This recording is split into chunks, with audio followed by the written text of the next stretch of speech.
Bismillahirrahmanirrahim. Yang kita hormati bersama para asatidzah yang telah berjuang menyampaikan agama Allah di Palembang ini, dan yang kita banggakan bersama antum semua yang hadir ke tempat ini demi menuntut ilmu, meninggalkan sedikit kesenangan dunia, duduk di taman-taman surga. Ana ucapkan assalamualaikum warahmatullahi wabarakatuh.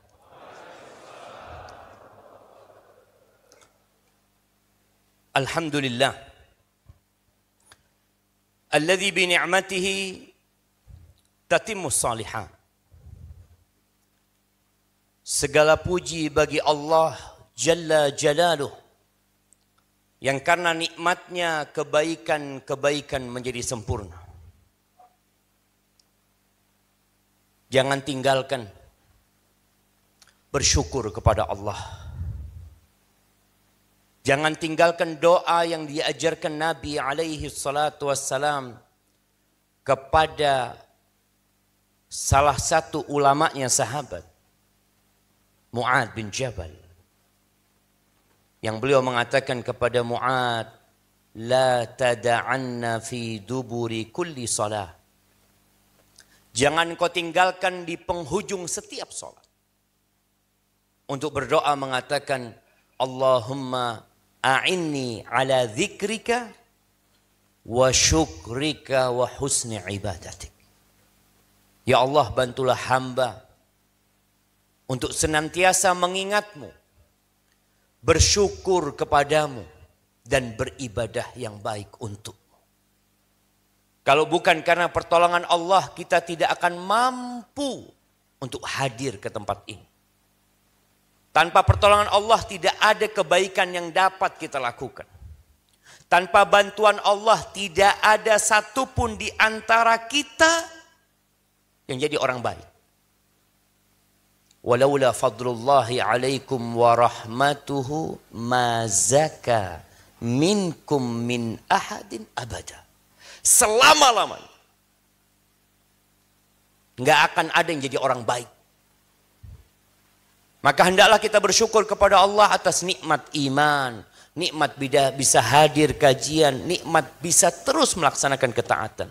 Allahumma salli wa sallim wazid wa barik wa an'im ala abdika wa rasulika sayyidina wa maulana wa syafi'ina Muhammad wa ala alihi wa ashabihi ajma'in. Ya Allah, semoga salawat dan salam, berkah dan nikmat senantiasa Engkau tambahkan untuk hamba kekasih-Mu, untuk baginda Nabi kita Muhammad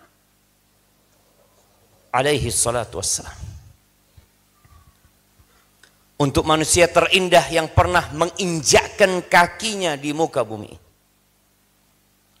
Untuk Nabi kita alaihi salatu wassalam yang pernah mengatakan khairukum khairukum li ahli. Orang yang terbaik di antara kalian adalah orang yang paling baik sama keluarganya. Wa ana khairukum li ahli.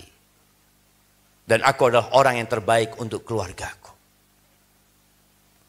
Beliau sejak 1445 tahun yang lalu sudah menanamkan sebuah pondasi untuk membangun negeri dengan memperbaiki keluarga. Dengan menjadi orang yang terbaik di keluarga. Apa manfaatnya kita jadi orang baik di luar sana? Dihormatin, dihargai orang di luar sana. Kalau di rumah sendiri ternyata keluargamu berantakan. Sebagian kita hanya pandai bertopeng belaka. Pandai tersenyum di depan orang. Pandai berjenaka di depan kawannya. Pandai mengambil hati orang lain. Tapi tak pandai untuk memperbaiki dirinya di depan keluarganya. Semoga salawat itu bersambung untuk keluarga Nabi kita. Untuk istri-istri Nabi. untuk putra-putri Nabi. Dan untuk seluruh sahabat Nabi yang terutama untuk Abu Bakar As-Siddiq, untuk Umar bin Khattab, untuk Uthman bin Affan, dan untuk Ali bin Abi Thalib radhiyallahu ta'ala anhum ajma'in. Amma ba'd.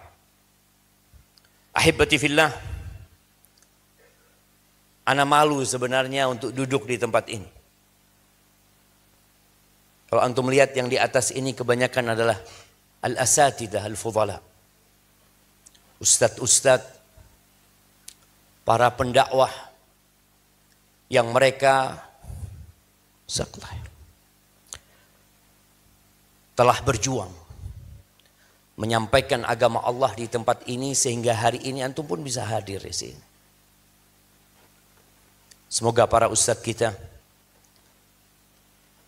yang di antara mereka adalah Ustadz Ibnu Hajar, Al-Ustadz Abu Hamzah, Al-Ustadz Abu Dhar, Al-Ustadz Nasiruddin, Al-Ustadz Edi Purnomo, Ustadz Roni, Ustadz Firdaus, Ustadz Bambang, dan yang lainnya. Semoga mereka dijaga sama Allah, dan yang ana tidak bisa sebutkan namanya satu persatu, semoga diberi taufik oleh Allah sehingga dapat membawa umat ini ke surga Allah Azza wa Jalla. Ahibati fillah, pernikahan itu adalah perintah Allah yang menakjubkan. Syariat yang sangat indah, tapi penuh dengan tanggung jawab. Pernikahan itu mendekatkan yang jauh, mengumpulkan yang berpisah, memperbanyak yang sedikit, melengkapi yang kurang. Pernikahan itu menenangkan yang hidupnya galau. Pernikahan memupuk cinta dan kasih sayang.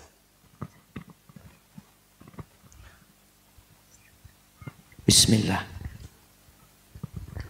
Ditukar, nggak apa-apa. Nggak perlu bayar. Kadang-kadang tukar tambah aja. Nah, gimana suaranya sudah terdengar? Ada yang belum terdengar? Yang di luar kedengaran enggak? Coba angkat tangan. Oke, Masya Allah. Pernikahan itu memupuk cinta dan kasih sayang. Hidup ini enggak nyaman tanpa adanya kedamaian. Pernikahan itu menjaga dan menyelamatkan. Allah perintahkan pernikahan. Para nabi menikah. Bahkan beliau melarang sahabatnya, sahabat Nabi kita alaihissalam, untuk mengebiri diri mereka. Siapa yang kebiri di sini angkat tangan? Alhamdulillah, nggak ada. Nah, jangan. Faman raghiba an sunnati falaysa minni. Barang siapa yang tidak suka dengan sunnahku, maka dia bukan dari golonganku. Muncul pemikiran-pemikiran untuk meninggalkan pernikahan. Sebagian laki-laki malas menikah karena berat dengan tanggung jawab yang harus diembannya. Sebagian laki-laki tidak mau menikah dengan wanita karena dia sakit, sehingga dia memilih untuk hidup bersama laki-laki. Na'udzubillah min dzalik. Sebagian wanita seperti itu. Dan dunia dengan perusahaan-perusahaan yang raksasa itu mendukung bagaimana mereka menghancurkan rumah tangga.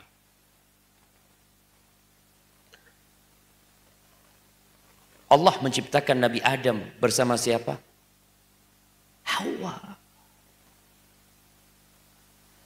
Bukan Nabi Adam dan Bambang. Anda. Iya. Kok sekarang muncul yang seperti ini dianggap lumrah. Tapi ala kulli hal, Allah ciptakan iblis. Dan iblis bersumpah bahwa dia akan kerja keras. Fabi izzatik la ughwiyannahum ajma'in.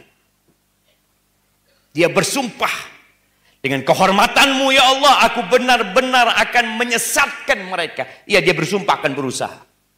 Maka iblis itu, setan itu nggak pernah tidur siang.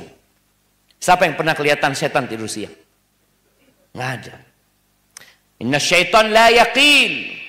Kenapa dia tidak tidur siang? Karena dia terus berusaha untuk menyesatkan manusia. Dan kita tahu di antara target yang paling indah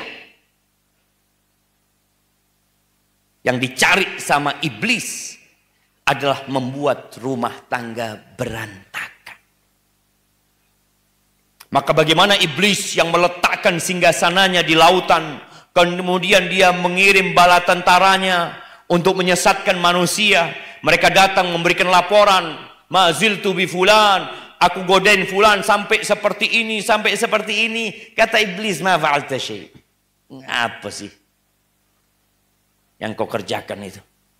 Sampai datang mengatakan, maziltu bi fulan hatta tallaqa imra'ata. Aku godain fulan sampai dia menceraikan istri. Kata iblis, anta. Itu sebuah target yang indah tatkala rumah tangga seseorang berantakan. Ahibati fillah.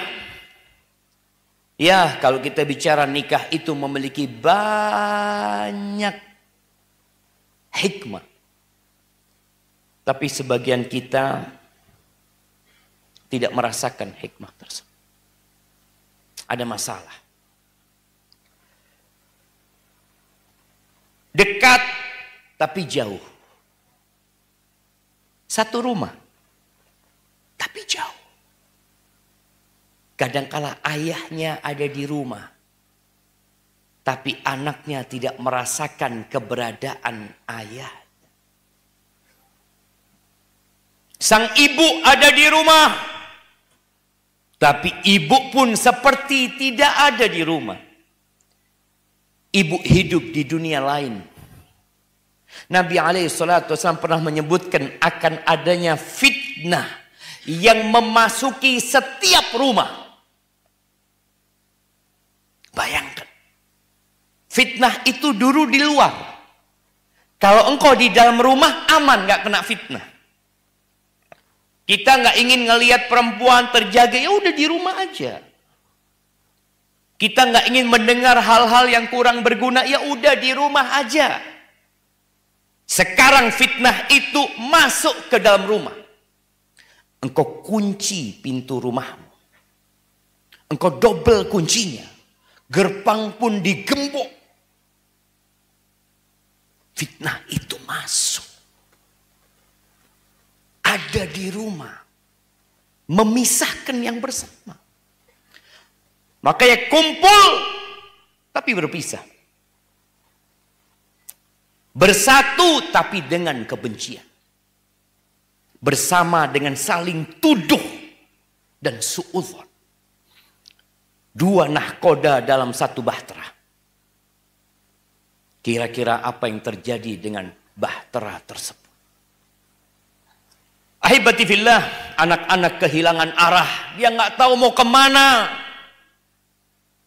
Dan itu yang diinginkan oleh iblis. Apa penyebabnya? Kenapa banyak rumah yang berantakan sekarang ini? Kelihatannya baik-baik. Kelihatannya. Tapi kalau engkau letakkan kupingmu di tembok rumah tersebut, engkau akan mendengarkan adanya keributan di dalam rumah. Kalau engkau sadap telepon mereka, engkau akan mendapati ternyata mereka hidup dalam keluh kesah dan penderitaan. Keluar dengan senyum yang ditebarkan. Pergi dengan mobil yang indah. Tapi ternyata di tempat yang seharusnya menjadi baiti jannati, ternyata rumahku jadi neraka buat aku. Sebagian kita lebih suka di luar rumah daripada ke rumahnya. Sebagian istri berharap suaminya telat datangnya. Bapak-bapak, antum pikir istri antum cinta sama antum? Belum tentu. Boleh jadi dia menderita. Ada istri dan anak-anak yang kalau bapaknya datang, bapakmu datang, bapakmu datang. Semuanya jadi tenang. Bapak datang. Ada ibu-ibu kayak gitu? Ada apa enggak?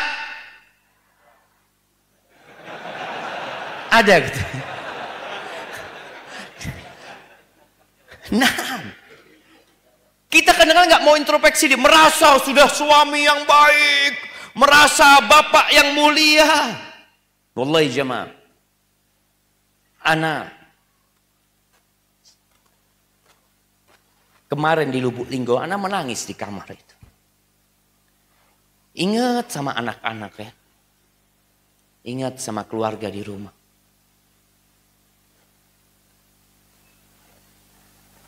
Karena ada banyak hal yang belum kita berikan kepada mereka. Sering keluar kota. Yang tahu-tahu datang, Ustadz kapan kesini lagi? Engkau jangan tanya kapan kesini lagi. Doakan Ustadznya nggak kesini lagi. Biar ngurusin keluarganya Ustadz. Sahih. Di pantai Khubar, di Saudi situ, pernah diadakan daurah ya. Daurah itu mengundang 50 bapak dan 50 anak. Yang suka hadir kajian bapak apa ibu? Ibu-ibu, dengerin tuh. Bapak-bapak sudah merasa, ana Masya Allah ilmunya nggak usah diajarin. Ar-rijalu qawwamuna 'alan nisa, pemimpin. Kadangkala ibu-ibu di rumah perempuan nggak merasakan mana pemimpin ini. Pemimpin itu mengayomi, pemimpin itu memperhatikan, pemimpin itu memberikan kehangatan, keamanan, kedamaian. Kehadiran pemimpin membuat semuanya tentram di rumah. Tapi keberadaanmu ternyata tidak. 50 bapak ini disuruh nulis. Nulis apa? Nulis yang sudah diberikan. Masya Allah. Ini sudah habis tempatnya. Antum tadi sudah berdiri belum? Belum. Sekarang berdiri aja. Bismillah. Berdiri, berdiri. Yuk. Ayo sembah kalian biar nggak capek kaki antum. Nah, ya. Tangannya diangkat ke atas. Oke, pegang pundak saudara antum yang di depannya. Maju-maju, pegang itu. Biar antum bisa pegang harus maju antum. Nah, pegang sambil dipijat. Nah, yang di luar itu. Nah, iya, tunggu ya sudah. Ibu-ibu juga. Ah, kita duduk sekarang. Bismillah.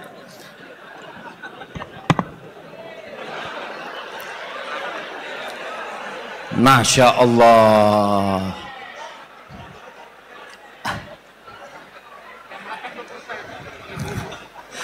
Mak-mak belum selesai. Ya, yang bagian belakang kosong itu. Nggak kosong.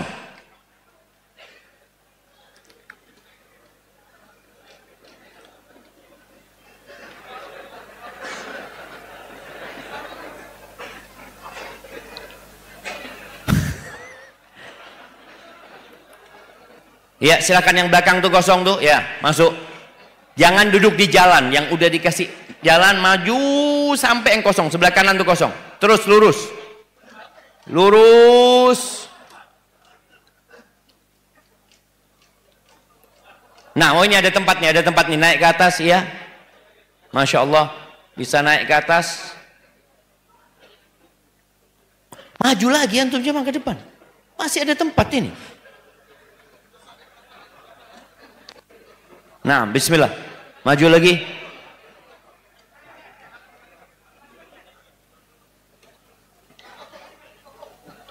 Naik ke atas masih ada. Naik langsung ke pojokan sana.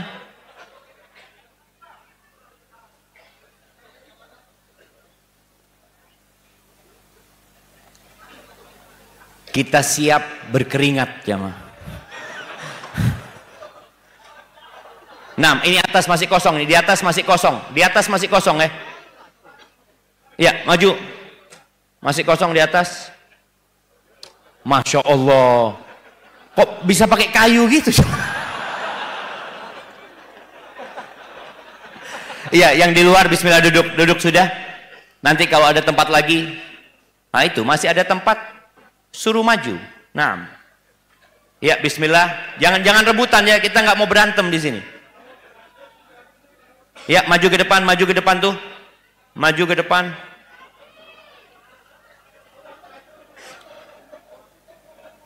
Ya, kalau sudah suruh berhenti, berhenti jamaah. Masya Allah.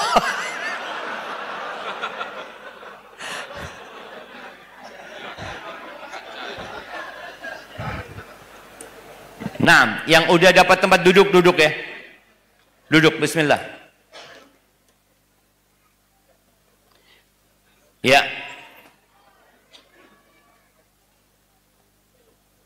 Ana mau tanya nih. Yang pakai topi hitam. Peci, pakai peci. Iya.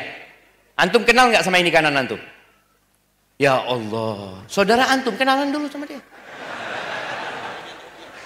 Jamaah, kita ini bersama tapi tidak menyatu. Itu masalah buat kita. Coba antum kenalan dulu sama ini kanan kiri antum. Ana mau minum dulu.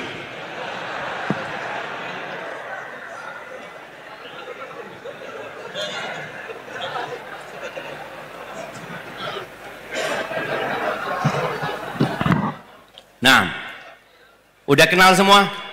Yang di luar kenalan juga. Yang di kanan antum tuh saudara. Kita kadang-kala dengan uang dan fasilitas yang kita berikan, kita sudah merasa ayah yang baik. Belum jamaah. Manusia itu diciptakan dari tanah. Manusia itu diciptakan dari tanah dan ruh. Kita lebih fokus dengan tanah. Yang padahal tanah itu akan jadi tanah lagi. Maka banyak rumah berantakan karena kita nggak tahu ternyata rumah kita berantakan tapi kita nggak sadar. Apa penyebab rumah berantakan? Yang pertama, lemahnya iman dan lemahnya pemahaman terhadap agama.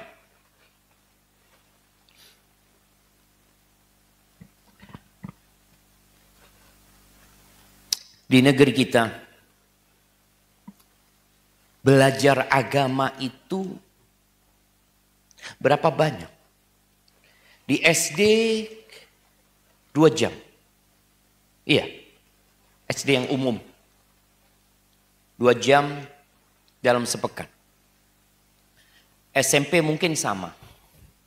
SMA juga sama. Padahal kita tahu bahwa kita ingin menyeimbangkan antara iman dan takwa dengan ilmu pengetahuan dan teknologi. Seimbang. Jangan berlebih-lebihan dalam beragama dan jangan berlebih-lebihan dalam berdunia. Kita sering dengar ungkapan jangan berlebih-lebihan dalam beragama. Sahih. La taghlu fi dinikum ghairal haq. Sahih. Tapi juga jangan berlebih-lebihan dalam berdunia. Dan buktinya kita berlebih-lebihan dalam berdunia. Kita belajar ilmu dunia banyak yang kadang-kala nggak kita gunakan dalam kehidupan ini. Sampai ada ungkapan banyak mahasiswa. Mahasiswa itu belajar agama berapa tahun? Ya, yang pernah jadi mahasiswa.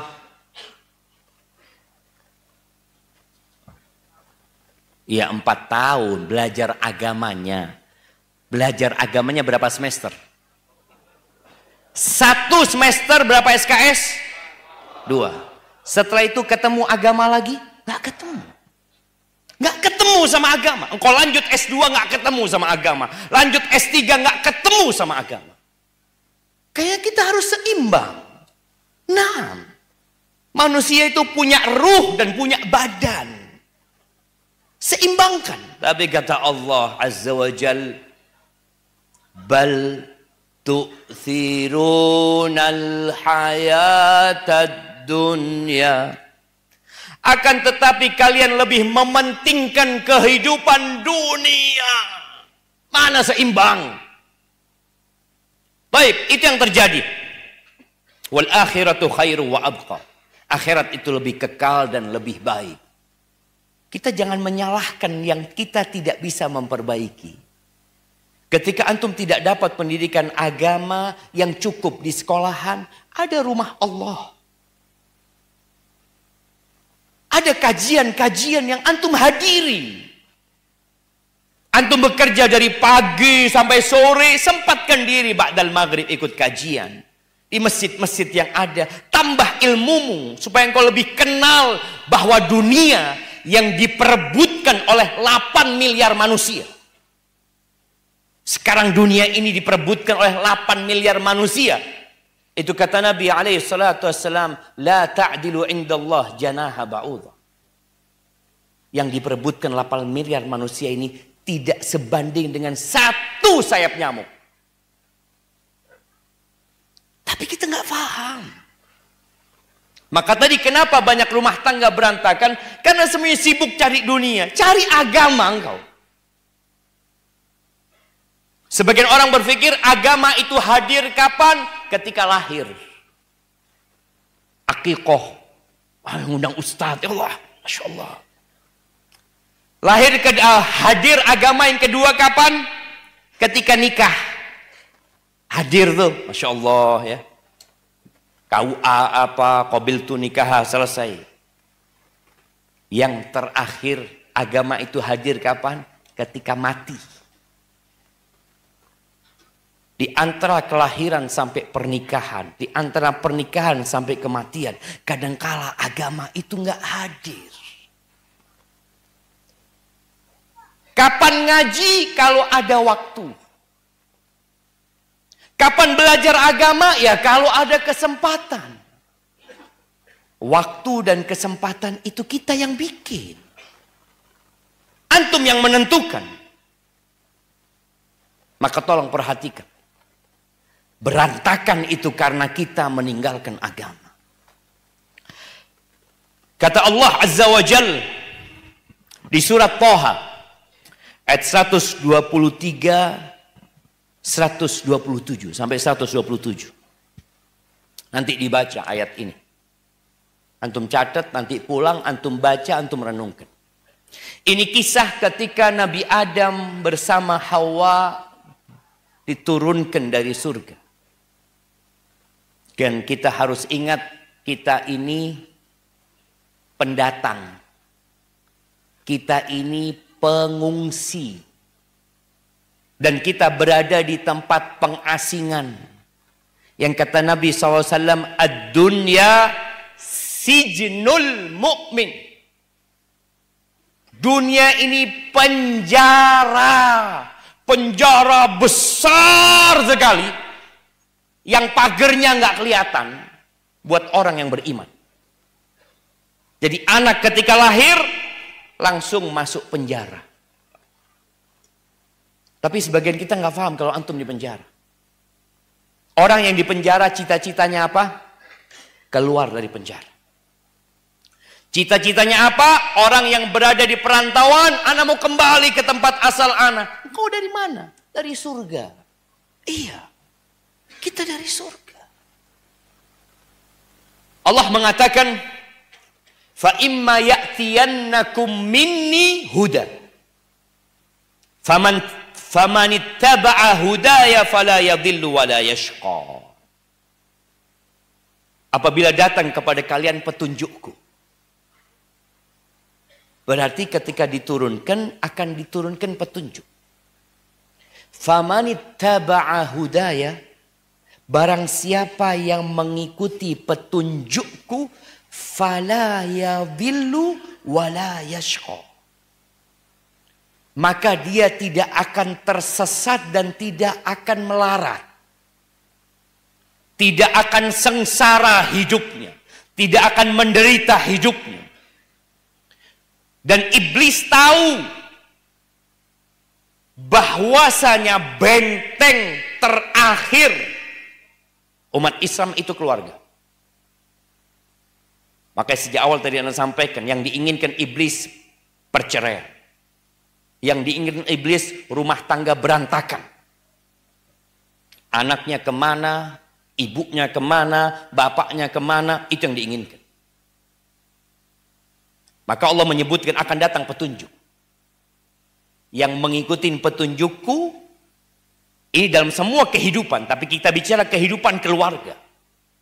Itu tidak akan tersesat dan tidak akan sengsara. Namun sebagian kita nggak mau. Sebagian kita berpikir bahwa saya rumah yang mewah, itulah cita-cita semua wanita. Sebagian berpikir bahwasanya mobil yang wah itu cita-cita wanita. Allahu Akbar. Ana pernah berjumpa dengan 2 istri jenderal di Mina ketika haji. 2 istri ngomong, Ustaz, sampaikan kepada suami-suami kita. Kalau urusan uang Ustaz nggak kurang kita Ustaz. Nggak kurang. Kalau urusan pemberian hadiah nggak kurang. Tapi kita kurang satu cuma. Apa? Perhatian. Kurang perhatian. Antum lihat tadi sabda Nabi SAW. Orang yang terbaik di antara kalian yang paling baik sama keluarganya. Wa ana khairukum li ahli. Aku percontohan orang yang terbaik buat keluarga. Nabi itu panglima perang. Ketika perang Badar, ketika perang Uhud, ketika perang Khandaq, ketika Fathu Makkah, ketika perang Hunain, ketika perang Tabuk, panglima perang. Perang Tabuk pasukannya 30.000. Beliau imam di masjid. Beliau sebagai pemerintah di kota Madinah dan negeri-negeri Islam lainnya. Tapi tatkala beliau masuk rumah, beliau jadi suami buat istri-istrinya. Beliau jadi bapak buat anak-anaknya. Semua ditinggal. Kata Aisyah radhiyallahu anha, kana fi mihnati ahli. Beliau bantuin urusan keluarganya.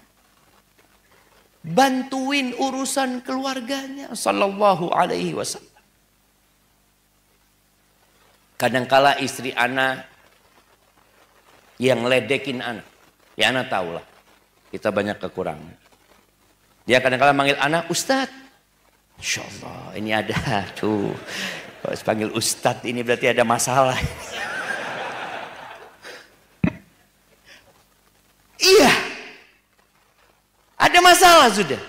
Kita itu kadangkala ada orang telepon. Maka ana minta maaf buat teman-teman yang WA telepon sama ana nggak angkat kadangkala. Kadang-kala anak marah sama anak-anak anak ketika dia angkat telepon. Mbak, telepon dari fulan. Aduh jangan, sudah abah di rumah buat kalian abah ini. Kalau harus ngangkat telepon ini itu ya Allah, apalagi konsultasi. Kuping panas. Udah dengerin ini orang yang curhat. Belum diliatin sama istri. Ya Allah. Ini mau dimatikan. Ya aduh, astagfirullah. Dan pernah anak matikan. Langsung anak close. Pura-pura baterainya habis sudah. Daripada kita ribut di rumah, asal kita minta maaf sama orang yang telepon itu. Nah, Nabi SAW itu petunjuk buat kita. Quran ini petunjuk bagaimana berumah tangga. Yang tidak mau menerima petunjuk itu, apa kata Allah? Waman a'rada an dzikri.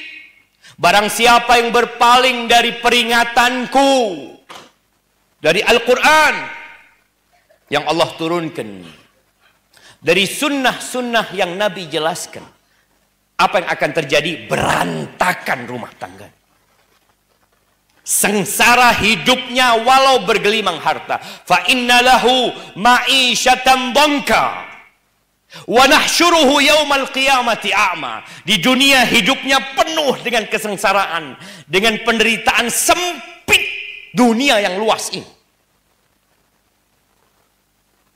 Makanya ada orang yang di rumah seperti di neraka. Yang dia heran, kenapa Ustaznya anak kalau masuk rumah kok suntuk, ya galau ini itu. Tadi ada istri yang lihat suaminya datang, langsung rumah itu sepi. Yang awalnya anak lari sana, lari sini itu, semuanya sepi. Kenapa? Macannya datang. Nah, sempit hidup. Kenapa tadi? Agama engkau singkirkan. Gak dijadikan pegangan hidup. Agamanya hadir dalam 3 fase kehidupanmu. Seharusnya dia dalam semua desahan nafas kita hadir. Dan hari kiamat, kalau di dunia sudah Allah berikan kehidupan yang sempit, bagaimana ketika di akhirat, ketika dalam persidangan, tahu-tahu yang di hadapan antum, istri antum sendiri yang sedang menggugat suaminya di hadapan Allah. Kalau ternyata yang antum hadapin anak-anak antum sendiri yang sedang menggugat bapaknya karena membuat kehidupan anak-anak berantakan, gak menentu kehidupan mereka. Allah, dunia ini sebentar cuma. Maka tolong perhatikan. Bilima hasyartani a'ma wa qad kuntu basira. Wahai Rabbku, kenapa aku dibangkitkan dalam kondisi buta? Sedangkan ketika aku hidup di dunia, aku dapat melihat. Apa kata Allah? Qala kadzalika atatka ayatuna fanasita. Wa kadzalika al-yawma tunsa. Iya, engkau penyebabnya. Datang kepadamu ayat-ayat kami, engkau abaikan. Engkau enggak ikutin. Maka hari ini engkau dilupakan. Na'udzubillah min dzalik. Itu yang pertama, penyebab berantakannya rumah tangga. Yang kedua, ketiga, keempat sebenarnya perincian dari yang pertama. Yang kedua, karena engkau salah memilih pasangan hidup. Rumah berantakan karena salah dirimu sendiri. Seorang wanita mengatakan, Ustadz, suami anak nggak sholat. Pertanyaannya, engkau nemu di mana suami? Apa suamimu itu dipaketin COD, tahu-tahu nggak bisa dibalikin gitu ya? Aduh ya gimana sudah kayak gini? Antum lihat kan di COD itu kadang kalah diperiksa atau tidak diperiksa. Iya. Pernah lihat nggak antum? Syarat dan ketentuan berlaku. Tahu-tahu suami gimana Ustaz? Anak buka, aduh kayak gini. Nggak bisa dibalikin, enggak. Engkau yang milih. Maka dalam agama kita, kata Nabi SAW, Al-bikru tusta'zan, was-sayyib tusta'mar. Gadis itu diminta izin. Engkau mau, engkau terima. Engkau enggak. Sedangkan janda itu ditunggu perintahan. Berarti semua pilihan. Sedangkan yang laki-laki, apakah seorang anak laki-laki harus nikah dengan pilihan orang tuanya? Tidak. Ustaz nanti durhaka Ustaz. Enggak. Karena yang mau jalanin pernikahan itu bapaknya atau antum. Sampai ada seorang anak yang tidak ditegur sama bapaknya karena menikah tidak dengan pilihan bapaknya. Maka anak katakan, sudah antum sampaikan ke bapak. Bapak aja yang nikah sama dia. Jadi istri kedua enggak apa-apa, bapak. Boleh apa enggak? Boleh gitulah. Jangan anak menghalangi orang tuanya, sudah fadhol. Tapi kalau aku enggak cocok, aku yang akan menjalani. Karena ada orang ketika nadhor dia ngelihat, ya Allah, nggak keretek. Antum tahu nggak keretek? Nggak apa? Nggak klik. Oh nggak klik. Anak nggak klik bapak. Insya Allah bagus. Tapi ada anak yang menikah dengan seorang wanita yang dia nggak cocok sebenarnya. Tapi karena birron bil walidain, karena berbakti sama orang tua dia lakukan. Nggak apa-apa. Dan alhamdulillah setelah itu Allah berkahin pernikahan.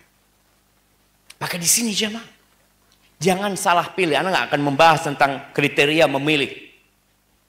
Karena sebagian kita sudah telat.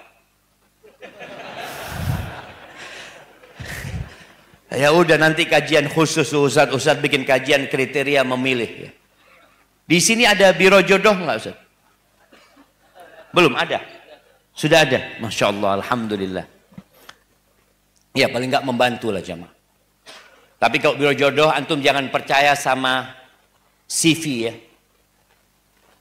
CV itu mungkin 55% lah. Sisanya harus cari tahu sendiri.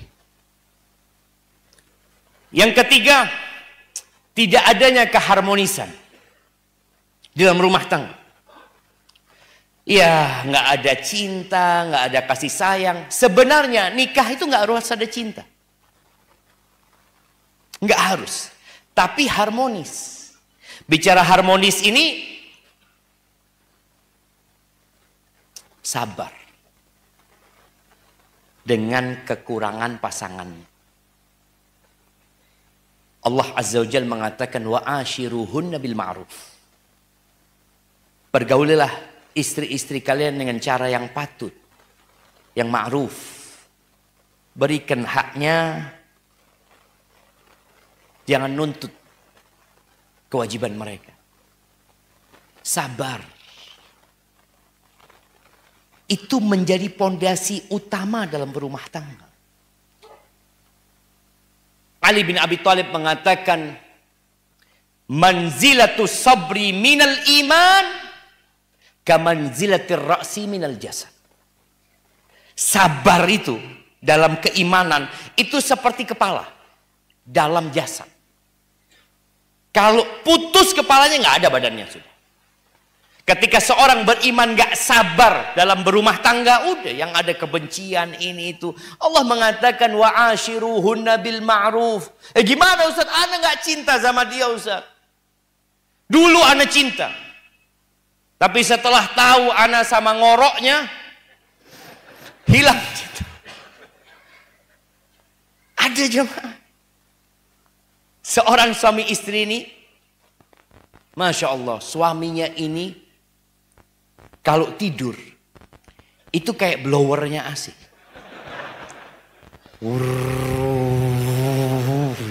Dari awal itu ya kadang-kala AC itu kan kadang-kala ada berhenti, kadang-kala enggak terus ya mah. Sang istri ini Masya Allah sensitif. Kalau tidur nggak bisa ada suara. Ada perempuan seperti ada, kita pun jamaah seperti itu. Kadang-kala kita seperti itu. Ketemu nih dua orang. Ketika ta'aruf nggak ada tanya, antum ngorok nggak? Kalau tidur kan nggak ada jemaah. Atau mungkin sekarang di CV perlu ditulis itu nanti. Tidurlah suaminya. Sang istri mau tidur, blower itu hidup jemaah. Allahu Akbar, nggak kuat istrinya. Dipegang suaminya ya. Kan orang kalau bangun berhenti kan, alhamdulillah istrinya bisa tidur. Nanti bunyi lagi sampai 2 pekan.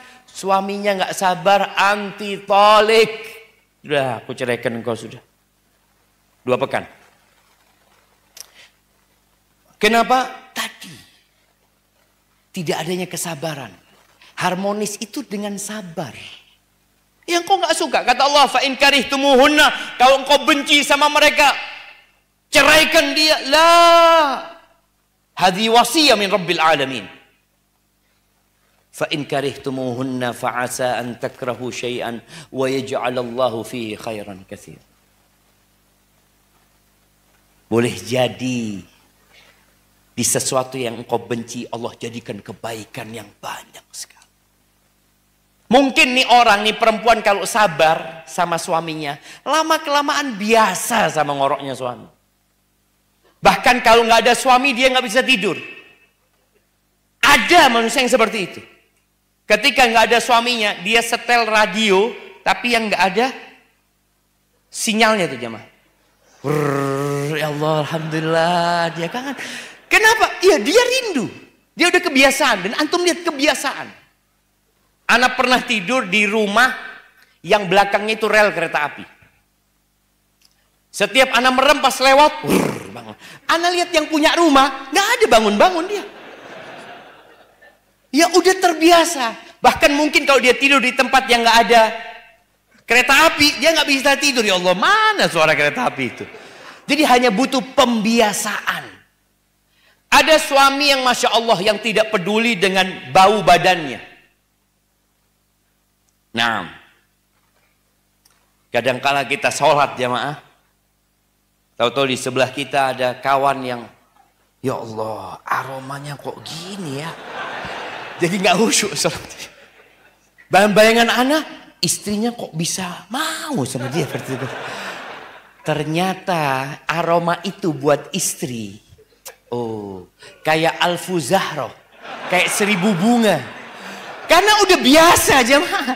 Karena udah biasa. Nggak tahu ya, wallahu a'lam ya.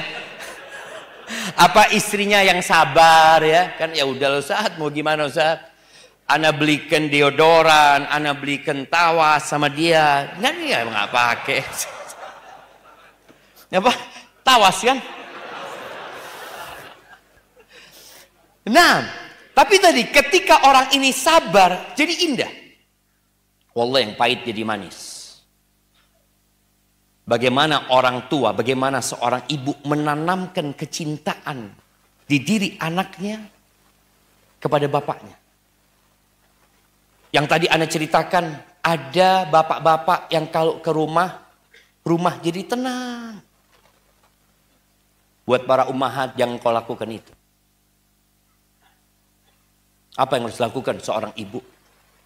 Ketika ayahnya datang, suruh anak sambut ayahmu. Ayahmu kalau marah karena kecapean, dia cari nafkah buat kalian. Nak. Tumbuhkan kecintaan di diri anak-anak. Tumbuhkan penghargaan buat bapaknya. Sehingga sang bapak pun di rumahnya merasa nyaman. Bagaimana ketika anaknya datang menjijit kaki bapaknya, dia lihat, ya Allah, baru pertama anak dipijit sama anak ini. Yang dia ingat siapa? Ibunya yang soleha. Tolong tanamkan itu. Agar apa? Agar tidak berantakan. Engkau bersama, tapi penuh dengan keraguan-raguan dalam rumah tersebut. Jangan. Perlu sabar engkau. Umar bin Khattab radhiyallahu ta'ala anhu pernah mengatakan, fa inna aqallal buyut allati tubna 'alal hub. Sedikit rumah tangga yang dibangun di atas cinta.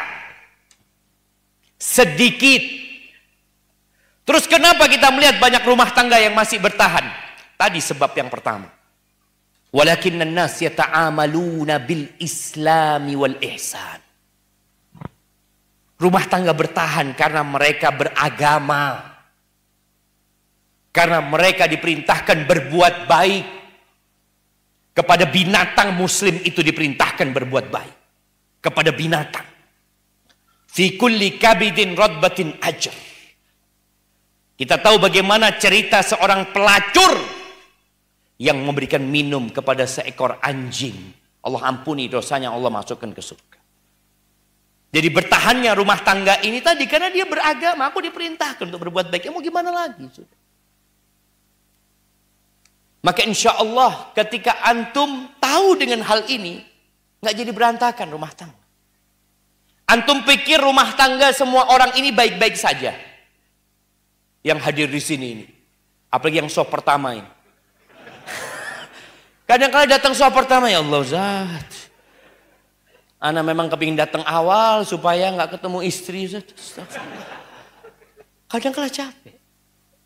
Betul. Tapi ketika antum punya kaidah tadi, al-Islam wal ihsan, ana hidup untuk mengabdi kepada Sang Pencipta.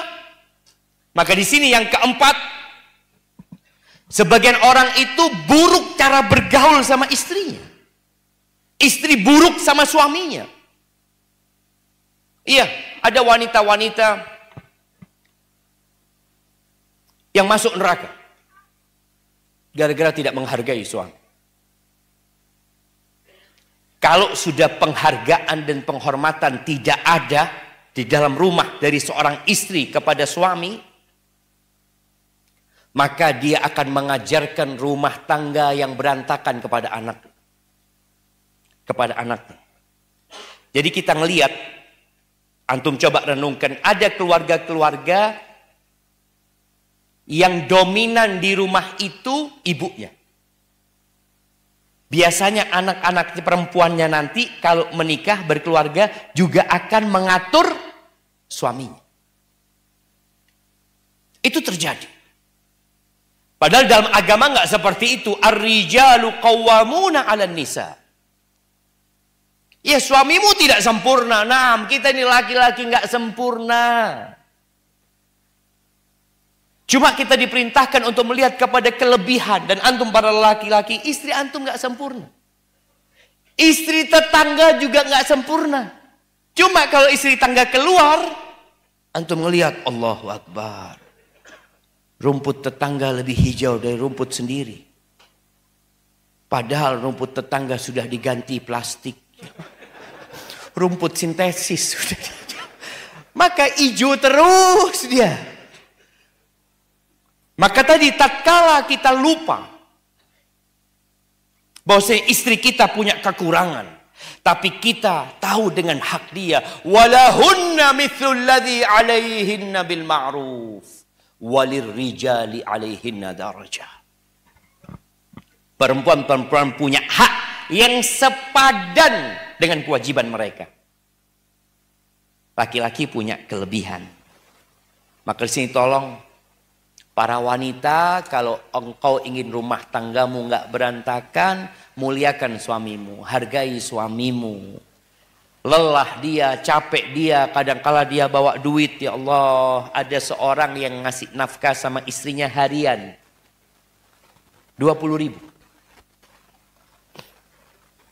Istri anak tanya sama dia, karena masih ada hubungan kerabat. Engkau dikasih sama suamimu berapa?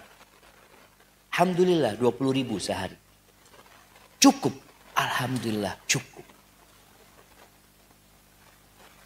Cukup itu ada di mana sih? Di hati. Dicukupkan. Ya sudah 20.000 itu beli tempe atau apa. Ini beras sudah ada Alhamdulillah. Hidup mereka jemaah Alhamdulillah. Tapi tatkala hilang yang namanya cukup ini. Wallah suami kasih 1 juta nggak cukup. Suami kasih 10 juta nggak cukup. Intinya tadi di hati, engkau hargain suami. Suami bawa 20.000, ya Allah bang, jazakallah khair.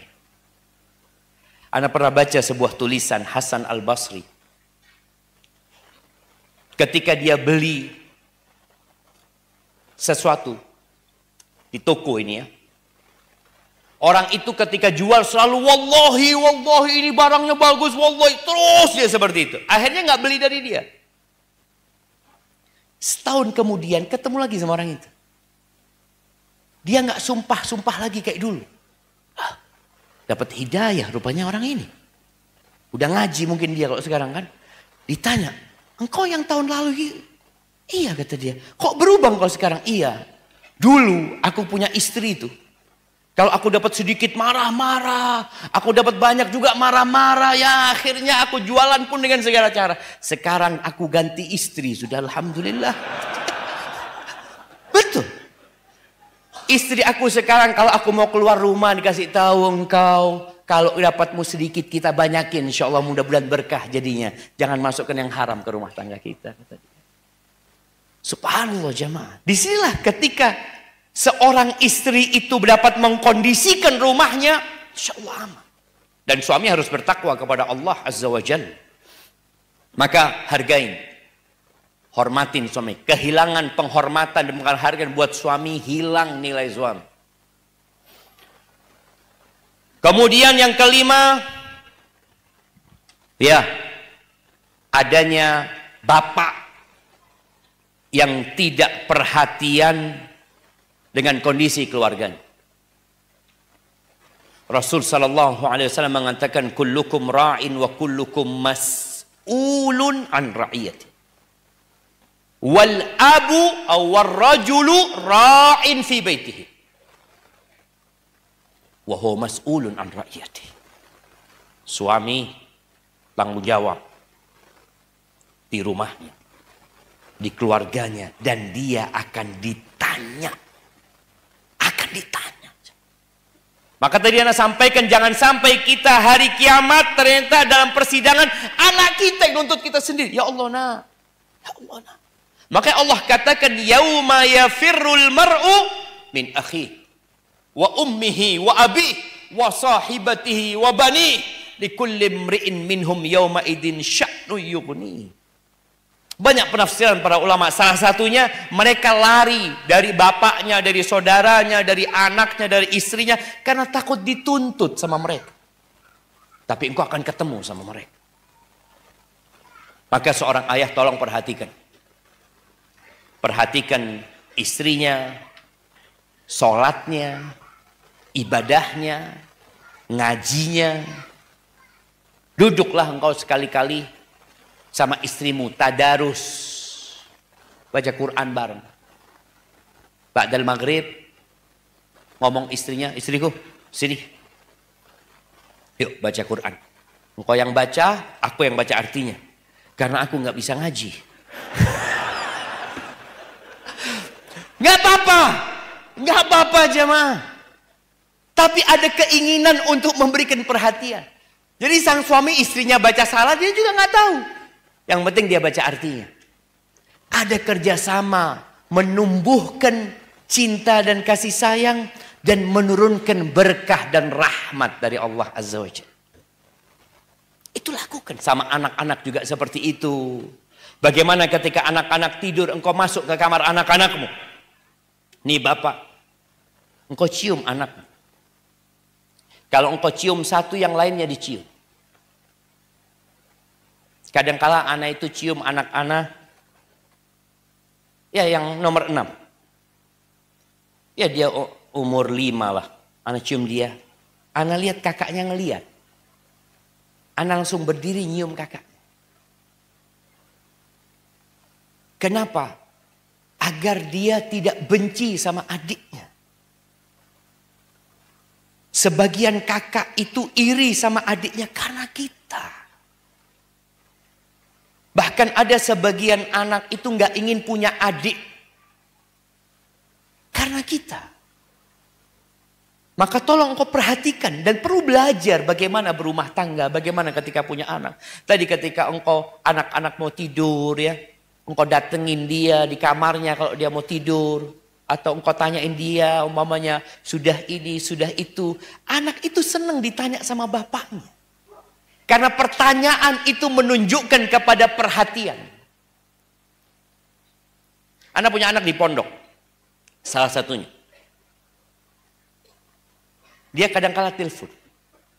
Dia cuma ngomong sama anak, "Bah, kalau anak telepon, Bapak angkat ya. Anak cuma ingin dengar suaranya Bapak." Bas, gak sampai 1 menit kadang-kala dia telepon, terus dia, "Bah, jazakallah khair." Dia tutup ya. Ini bentuk perhatian. Mereka butuh perhatian. Istri antum butuh perhatian. Ketika dia pakai baju yang bagus. Mungkin dia sudah tua. Engkau puji dan sanjung dia. Tadi anak tanya sama salah satu ustaz. Ustaz ini punya anak, lupa anak, 4 atau 5. Yang 3 dari istri yang muda. Yang 2 dari istri yang tua. Istrinya 1. Artinya dulu masih muda. Sekarang sudah tua. Jadi dari istri muda sama dari istri tua. Jadi antum kalau ditanya punya anak ini, alhamdulillah yang 3 ini dari istri tua, yang kecil-kecil dari muda, yang kecil-kecil dari istri muda ini. Sama istrinya cuma 1. Karena sekarang sudah tua istri. Tapi antum perlu perhatikan dia. Tahadu tahabu. Ini bentuk perhatian antum kasih hadiah. Bukan hanya uang.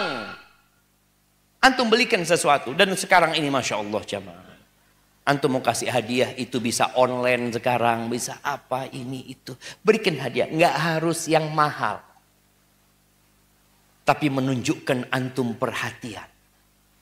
Tapi sebagian perempuan itu memang suaminya nggak tahu sama selera dia. Nih ada perempuan, tolong hargai kalau suamimu memberikan sesuatu yang mungkin nggak selera sama kamu. Ada seorang laki-laki yang ketika di Madinah, ngomong, "Bang, ayolah bang, belikan hadiah buat istrinya.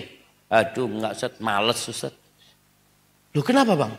Setiap anak kasih hadiah, yang warnanya kurang cerah, yang anunya kayak gini, yang kainnya kurang bagus, yang ini itu. Insya Allah seleranya sama jemaah. Gak mungkin dia ngomong, aduh bang ini kok kurang gini. Gak ada insya Allah jemaah. Langsung dia pasang jazakallah khair bang. Mungkin dia cuma ngomong, bang kayaknya kurang berat ini bang. Ya. Nah, tapi itu bentuk perhatian jemaah. Antum berikan perhatian. Agar rumah tangga antum enggak. Dan ini anak-anak yang lihat orang tuanya mulai jauh karena sudah umur ya, mereka mungkin punya masalah. Cobalah engkau akurkan keduanya dengan hadiah. Engkau bawa hadiah, belikan cincin apa ini mah dari ayah.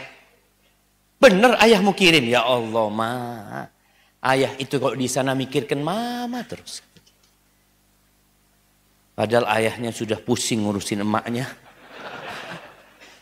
Nanti engkau bawakan sesuatu buat ayahmu. Ayah kiriman dari mama. Ini diantara cara yang berantakan bagaimana kembali baik. Perhatian. Kemudian yang keenam yang membuat rumah berantakan. Karena istri sering keluar rumah. Tapi anak... Betul ibu-ibu? Betul kan? Iya. Tapi anak keluar rumah pengajian Ustaz. Ini ada bapak-bapak ya Allah. Istrinya itu Masya Allah. Aktivis kajian. Ngurusin kajian di mana. Sampai hari Ahad ditinggal. Mau kemana? Pengajian. Mendekatkan diri kepada Allah. Tidak ada amalan sunnah yang lebih mencintai Allah daripada menuntut ilmu. Iya, berangkat istrinya. Ini bapaknya di rumah. Kayaknya aku mau nambah istri aja lah. Kadang-kadang sang istri kurang perhatian. Sang suami ini kurang. Tolong jangan suka keluar rumah.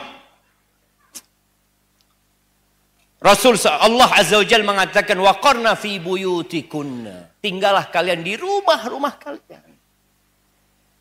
Itu hukum asalnya wanita di rumah. Loh Ustaz, ini mendolimin wanita. Lah, ini memuliakan wanita. Coba. Wanita-wanita ini mempelajari. Kenapa di Korea Selatan, di Jepang, di Singapura, di Jerman, di beberapa wilayah Amerika. Kenapa banyak wanita yang gak mau punya anak? Karena dia disuruh kerja. Disuruh kerja. Dia pulang kerja, capek, harus ngurusin suami, melayani anak-anak, dan itu. Capek dia ketika hamil harus cari duit juga. Maka ketahuilah bahwa Islam memuliakan wanita. Dan para suami tidak boleh mempekerjakan istrinya untuk cari uang. Bukan dia harus nurut Ustadz, iya, melayanimu. Mendidik anak-anak bukan cari uang untukmu. Tapi istri mau membantu suaminya, nggak apa-apa, sukarela. Tanpa dia menelantarkan kewajiban-kewajiban dia. Ibu-ibu dan bapak-bapak nih dengerin. Kalau seorang laki-laki di luar rumah melihat wanita, nggak sengaja ya, yang lihat Allahu Akbar, tahu-tahu sampai ke ubun-ubun. Apa yang harus dia lakukan? Falyarji ila ahli, pulang, cepat pulang. Antum kalau di kantor, datang ke atasan, Afwan, ana izin keluar. Oh nggak bisa, hari ini nggak apa-apa, nggak digaji sudah. Ana mau pulang. Nah, ini syariat, falyati ila ahli. Dia datang ke rumahnya. Assalamualaikum dengan api yang membara. Assalamualaikum. Buka, pembantu yang buka. Ibu kemana? Kata dia, ibu lagi kajian. Allah. Gak apa-apa datang kajian. Antum kalau pas lagi kajian datang ke Ustaz. Kan biasanya antum tahu ada tulisan mobil Avanza nomor sekian tolong dipindahkan. Antum tulis nama istri antum. Tolong Fulana binti Fulan cepat keluar, ditunggu sama suaminya. Na'am. Falyati ila ahli. Di sini jamaah rumah tangga terjaga. Ketika seorang laki-laki menyalurkan syahwatnya di tempat yang halal. Dan dapat pahala, dapat pahala. Bagaimana Nabi SAW memerintahkan wanita untuk memenuhi panggilan suaminya. Wa in kanat ala qatab. Walaupun istrinya ini sedang di atas onta. Naik kendaraan, susah mau turun onta itu. Tahu-tahu suami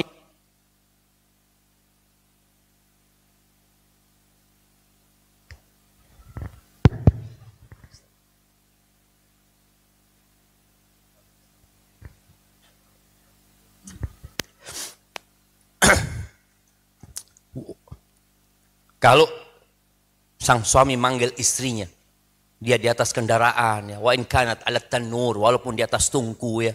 Sekarang mungkin ada istrinya yang bekerja, dia sudah di atas motor, suaminya ngomong, sini. Bang, mau kerja, sini.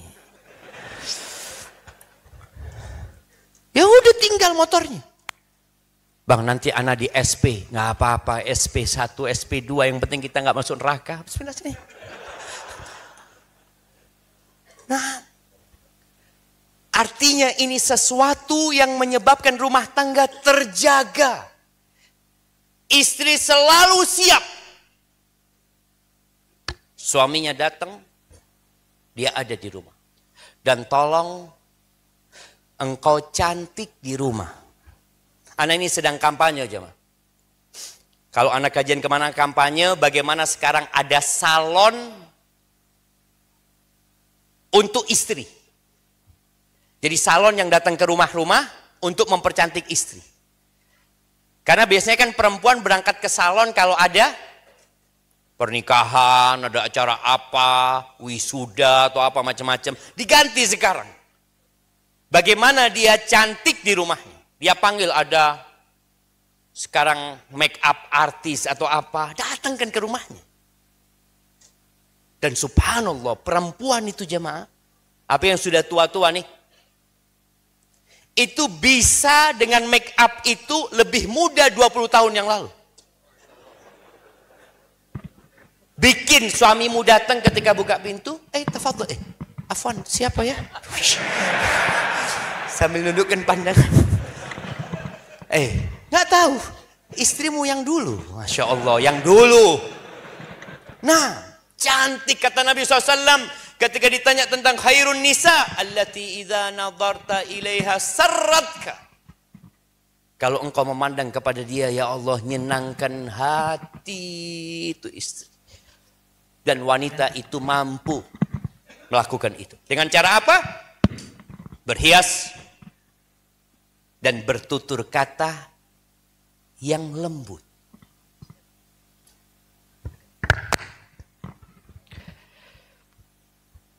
Maka jangan suka keluar rumah. Kemudian yang terakhir, yang menyebabkan rumah berantakan ini ada intervensi dari pihak lain. Maka tolong bapak-bapak, jangan ceritakan kekurangan istrimu kepada siapapun. Tidak kepada orang tuamu. Tidak kepada kakak dan adik. Kalau engkau harus cerita, minta solusi, ceritakan kepada orang yang berilmu. Yang mungkin memberikan masukan buat engkau. Dan bagi ibu-ibu juga, jangan suka menceritakan kekurangan suami, permasalahan yang ada dalam rumah tangga kepada orang lain. Kepada ibu apalagi ya. Ada seorang anak deh, yang dia menyesal sekali menceritakan kesalahan suaminya kepada ibu. Nah, bismillah.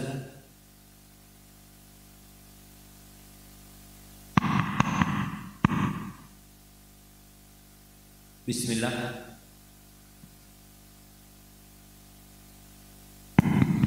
Nah, belum. Baik.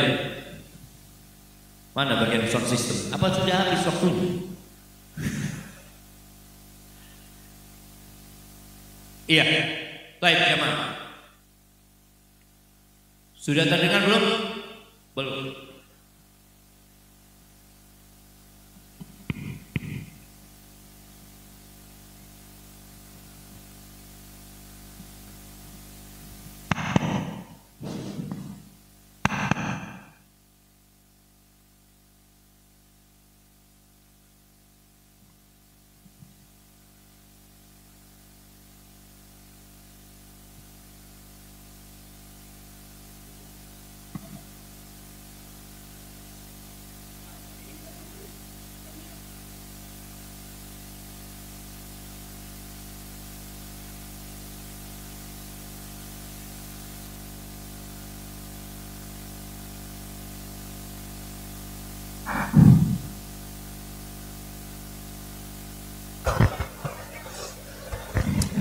Baik, bismillah. Jadi ada seorang anak yang dia sudah menikah 7 tahun kira-kira. Dia sempat cerita keburukan suami kepada ibunya. Ya siapa yang gak punya keburukan? Setelah dia cerita sama ibunya, ibunya cerita kepada saudara-saudaranya. Akhirnya semua saudaranya ibu benci kepada ipar dan menantunya ini.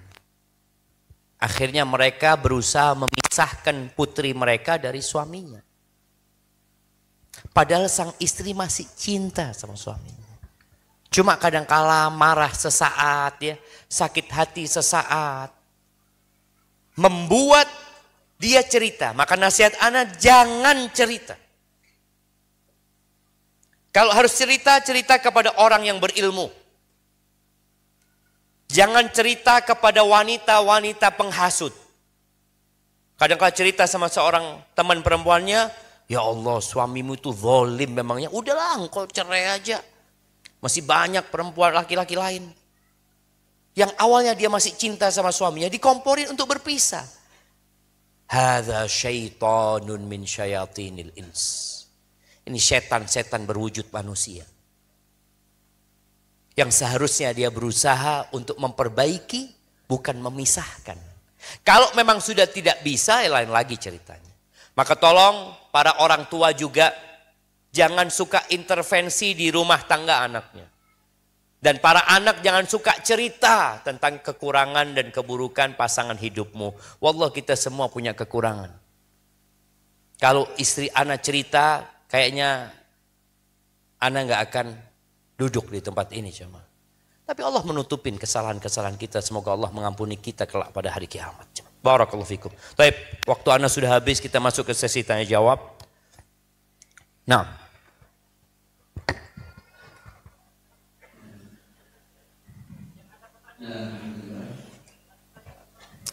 Iya, yang ada pertanyaan bisa dikirimkan ke depan atau diberikan kepada panitia.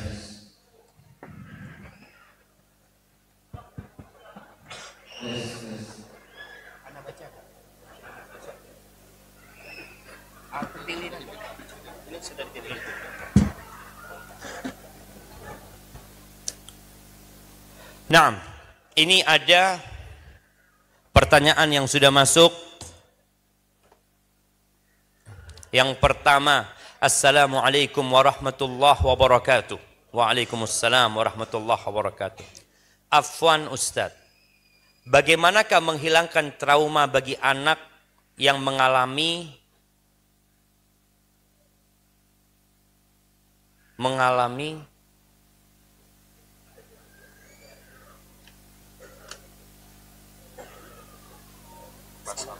masalah keluarga ya, masalah keluarga, trauma. Iya jemaah, trauma itu ada. Dan obatnya yang pertama beriman dengan takdir Allah Azza wa Jalla. Allah mengatakan ma asaba min musibatin illa biiznillah. Wa man yu'min billah yahdi qalbah. Tidak ada satupun musibah yang menimpa kalian melainkan itu dengan izin Allah. Nih, seorang anak tahu yang terjadi di rumahnya itu Allah izinkan. Yang terjadi di rumahnya itu sudah ditetapkan 50.000 tahun sebelum penciptaan langit dan bumi. Dan dia yakin bahwa tatkala Allah memberikan masalah itu, dia mampu menghadapinya. Iman. Hasbunallah wa ni'mal wakil. Kau selalu beriman kepada Allah Azza wa Jal, maka orang yang beriman dengan takdir Allah, Allah akan kasih hidayah. Allah akan kasih petunjuk di hatinya, dia menerima. Yang sudah terjadi biarlah terjadi. Kalau dia melihat bagaimana ayahnya menzalimin ibunya, ibunya mungkin tidak menghargai bapaknya, dia melihat hal-hal yang tidak menyenangkan di rumah, dia hendaklah berbaik sangka sama Allah Azza wa Jal bahwa musibah ini untuk mengangkat derajatnya, menghapuskan dosanya. Dan dengan musibah itu seorang bisa semakin matang menghadapi kehidupan ini. Dan ketahuilah bahwa engkau diciptakan untuk mengabdi kepada Allah Azza wa Jal. Lanjutkan kehidupanmu. Masa lalu jadikan pelajaran. Tapi jangan sampai tenggelam dalam kesedihan. Baca doa, Allahumma inni a'udzubika minal hammi wal hazan. Ya Allah, aku berlindung kepadamu dari kesedihan dan dari kegalauan. Bingung dengan masa lalu, sedih ya, cemas dengan masa yang akan datang. Karena orang kalau kena penyakit dua ini, dia tidak akan produktif dalam kehidupannya. Gimana dia takut nanti? Jangan takut, katakan hasbunallah wa ni'mal wakil. Dan banyak laki-laki baik dan banyak wanita-wanita baik. Barakallahu fikum. Baik, pertanyaan yang kedua. Ustadz, mohon nasihat untuk ana. Ana kurang dekat dengan ayah saya. Bahkan mengobrol pun sangat jarang. Padahal hati ini sangat ingin dekat dan ngobrol dengan bapak. Tapi rasanya canggung dan bingung. Mau ngobrol apa? Barakallahu fiik wa fiik wa barak. Iya, jadi anak ini harus tahu dengan kesukaan bapaknya. Dan boleh jadi ngobrolnya anak ini ngobrol tentang kesukaan bapaknya. Contohnya bapaknya bisnis apa? Umpamanya, ya dia tanya, ayah gimana mamanya kita bicara di Palembang ini. Anak tadi cium baunya fulus ya maaf pagi-pagi. Baunya duit. Apa duit di Palembang ini? Karet. Kata mereka kalau bau ini Ustaz, ini baunya fulus Ustaz. Kalau ayahmu memang suka sama karet, ini tanya ayah gimana ayah, karet ayah ini itu. Engkau tanyakan sesuatu yang disenangin sama ayah. Atau yang kedua, engkau minta nasihat sama ayah. Apa aja nasihat buat ayah? Ayah, Masya Allah ya. Anak punya anak, ngobrol sama anak yang kecil. Baba itu dulu suka main layangan. Suka main layangan Baba. Cerita sama anak, akhirnya panjang ceritanya. Jadi ketika antum bicara tentang yang antum sukai mungkin sama orang tua, tanya, minta nasihat. Ayah, mamanya ayahnya bela diri lah. Ayah dulu waktu muda suka bela diri apa ayah? Ini, oh, ayah pernah ikut. Sudah ngobrol nanti ngalir. Yang penting itu bagaimana membuka obrolan. Jadi jadikan ayah itu sebagai konsultan buat antum. Atau sebagai penghibur buat antum. Antum hadir ke sana. Dan orang tua itu senang jamaah, seharusnya orang tua itu ya. Senang kalau anaknya itu ngobrol sama bapaknya, cerita tentang masa lalu. Anak kadang-kala dengar cerita dari ayah anak, yang mungkin cerita itu sudah diulangi berkali-kali. Tapi ketika anak mendengar cerita itu seakan-akan anak mendengar pertama kali. Antum harus lakukan itu. Mungkin ayah cerita lagi. Antum pancing lagi. Padahal antum sudah tahu ceritanya ini kemana nanti ya. Terus ini gimana? Senang dia cerita insya Allah. Tapi ada orang tua yang memang kosakatanya sedikit. Nah, ya antum harus sabar. Ada orang tua kalau ditanya dia menjawab seperlunya. Ayah, dulu ayah pernah ikut bela diri apa? Pernah. Apa? Karate. Sudah selesai. Ya sabar. Tapi tetap berusaha untuk dekat sama ayah, antum bawa sesuatu kesenangan ayah, makanan, minuman, atau apalah. Antum pijit kakinya ayah, berusaha untuk dekat sama ayah. Dan dari mana? Dari melihat apa yang disenangi oleh ayah antum. Barakallahu fikum. Assalamualaikum Ustaz. Berat ini pertanyaannya jemaah. Izin bertanya, bagaimana cara menasehati istri agar tidak bicara kasar terhadap suami? Emangnya banyak bicara kasar sama suami Palembang ini? Bapak-bapak banyak? Banyak ternyata jemaah. Oh, Palembang kayak gitu memang. Loh, kalau biasa kayak gitu ya biasalah. Gini, antum itu jangan ngelihat istrinya tetangga yang orang Solo. Ya Allah, lembut banget dia. Dia orang Solo. Artinya kan memang ada tabiat dan kebiasaan yang khusus di daerah-daerah tertentu ya. Jadi boleh jadi ngomongnya dia kasar itu sebenarnya nggak kasar. Untuk masyarakat situ. Kadang-kala anak ngomong sama orang tua, mungkin kalau anak kasar banget, padahal kata orang enggak memang kayak gitu Ustaz. Dan itu pun penuh dengan penghormatan. Tapi kalau ternyata enggak Ustaz, tidak seperti biasanya. Apa yang harus dilakukan suami? Maka perlu duduk sama istri. Duduk sama istri bercerita tentang rumah tangga Nabi SAW. Mungkin membaca buku tentang bagaimana seharusnya suami sama istri. Minta kepada istri, apa sih yang engkau inginkan dari aku ya. Jadi berusaha untuk memperbaiki diri. Disitulah engkau bisa memberikan nasihat kepada istri. Duduk sama istri, sampaikan kepada istrimu, aku cinta kepadamu ya. Sampaikan gombalan-gombalan buat istri. Setelah itu kasih nasihat. Tapi kalau ternyata nggak berubah, apa yang harus dilakukan? Sabar. Jangan berpikir apa anak harus ganti istri Ustaz ya.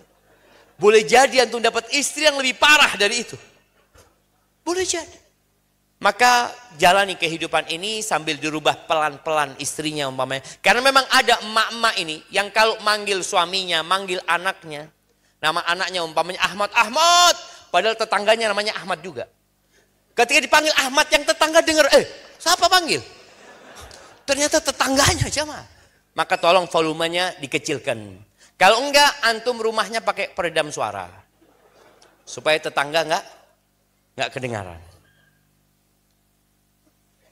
Ustadz mohon nasihatnya sikap seorang anak terhadap orang tua yang zalim. Orang tua yang zalim. Kalau orang tua kafir, musyrik, dan menyuruh anaknya melakukan kesyirikan. Apa kata Allah? Fala tuti'huma. Jangan taat kepada orang tua nih, yang zalim nih ya. Yang udah musyrik nyuruh anaknya melakukan kesyirikan. Terus apa kata Allah? Wa sahibhuma fid dunya ma'rufa. Engkau dampingin keduanya yang zalim tadi itu dengan cara yang baik. Jadi kalau engkau punya orang tua yang zalim, berikan pendampingan buat keduanya. Jangan kemudian engkau durhaka. Jangan balas kedurhakaan orang tuamu dengan engkau berbuat durhaka. Ketika engkau berbakti sama orang tua, kenapa? Allah nyuruh engkau berbuat baik sama orang tua. Dan engkau ketahui bahwa rasa sakit ibumu ketika melahirkanmu itu nggak akan terbalas dengan semua kebaikan. Maka ingat dengan kebaikan orang tua. Apa doa kita buat orang tua? Allah mengatakan wa qur rabbilhamhuma kama rabbayani shaghira. Antum ingat kalimat shaghira padahal antum sudah tua. Tapi doanya tetap kama rabbayani shaghira. Karena antum setelah besar, setelah dewasa, antum mungkin nggak butuh sama orang tua. Mungkin orang tua yang butuh sama antum sekarang. Tapi kata Allah, kama rabbayani shaghira. Ingat ketika engkau kecil. Ketika engkau belum bisa duduk. Ketika engkau hanya menangis. Siapa yang ngurusin engkau pada waktu itu? Ketika engkau baru lahir, siapa yang gendong engkau? Ingat dengan soghiro itu. Karena memang masa itu adalah masa yang tidak terekam dalam benak kita. Barakallahu fikum. Masya Allah. Jika ada seorang lelaki ingin menikahi wanita, tetapi tidak direstui oleh orang tua wanita, dikarenakan lelaki itu miskin. Jika mereka menikah, apakah keluarganya nanti jadi berantakan? Yang pertama, perempuan gak bisa menikahkan dirinya sendiri ya. Wanita itu harus ada walinya. Iya, memang tadi Anda sampaikan anak gak harus menurutin pilihan orang tuanya. Tapi kalau orang tua melarang dia menikah dengan seseorang dengan alasan yang syar'i, maka taati. Kalau bicara orang tua melihat karena dia miskin, orang tua tidak melarang putrinya menikah dengan yang soleh, tapi harapannya soleh, berilmu, paling enggak dia enggak miskin lah, bisa menghidupin anaknya. Maka enggak ada masalah. Kemudian kalau kabur ya, nikah lari tanpa wali, maka nikahnya enggak sah. Nikahnya enggak sah. Hendaklah seorang putri itu merayu orang tuanya. Berkomunikasi yang baik. Kalau engkau katakan ayah, ibu ya, aku kayaknya insya Allah bahagia hidup sama dia. Kalau bicara harta ayah, harta itu akan menuju kepada kehabisan. Akan pergi harta itu. Tapi kalau bicara iman dan takwa, semoga terus bertambah. Gitu. Barakallahu fikum. Bismillah Ustaz. Ibu saya seorang janda. Alhamdulillah dalam waktu dekat beliau akan melakukan pernikahan. Namun suaminya belum bermanhaj salaf. Saya sebagai anak khawatir terhadap akidah ibu saya. Mohon nasihatnya Ustaz, bagaimana cara saya berbakti dengan menyikapi keadaan ini. Alhamdulillah ibu dan istri saya hadir juga dalam kajian ini. Barakallahu fiik. Nah, alhamdulillah jamaah. Ya, sikap antum sudah benar ya. Yang pertama, antum tidak menghalangi ibu untuk menikah. Anak-anak juga tolong ya, jangan menghalangi ayah antum yang duda untuk menikah. Jangan menghalangi ibu antum yang janda untuk menikah. Kalau bisa antum support dan antum carikan. Kalau ternyata tadi ibu sudah ada pilihan. Dan laki-lakinya alhamdulillah secara agama ya mungkin kewajiban-kewajiban sudah dia kerjakan ya. Dia sholat yang 5 waktu ya. Alhamdulillah, cuma mungkin dia belum belajar. Tinggal ngomong sama ibu, kalau ibu mau menikah sama dia, ibu punya PR loh. PR-nya apa? Bagaimana mengajak suami untuk lebih baik lagi. Jangan sampai ibu yang ketarik ke sana. Ketika seorang ibu sudah dapat nasihat dari antum dan antum sudah menyampaikan hal itu, dan semoga ibunya siap. Maka nanti kalau memang menikah, jangan sampai lupa untuk datang ke kajian ilmu. Tadi kita sudah sampaikan penyebab berantaknya rumah tangga itu ketika agama dikesampingkan. Barakallahu fikum. Tolong beri kami nasihat dan doanya untuk kami yang belum memiliki keturunan. Jazakallahu khairan Ustaz. Ahibbati fillah. Ana sampai saat ini belum mendapatkan ya, mungkin Ustaz nanti bisa tambahkan ya. Aisyah itu minta sama Nabi agar didoakan punya anak. Aisyah minta sama Nabi agar didoakan punya anak. Istri Nabi ini ya, Aisyah, Hafsah, Zainab, Ummu Habibah,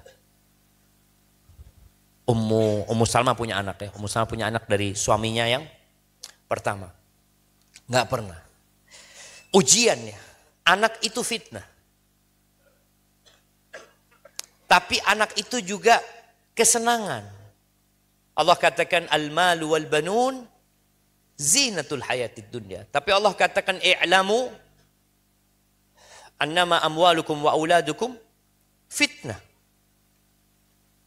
Nah. Terus bagaimana seorang yang belum punya anak? Yang pertama, engkau jangan berhenti berdoa. Berbaik sangka sama Allah Azza wa Jalla. Dan jangan kemudian mutung ya. Istilah Jawanya itu mutung, berhenti berdoa. Anak sudah doa Ustaz 5 tahun. Anak sudah doa 10 tahun. Nabi Ibrahim berdoa alaihi salatu wassalam. Dan baru dikasih anak umur 86 tahun. Sampai istrinya nggak nyangka akan punya anak. Dia mengatakan ajuzun aqim. Ya apa aku ini sudah tua renta dan mandul lagi. Nggak ada yang mustahil buat Allah Azza wa Jalla. Maka engkau terus berdoa.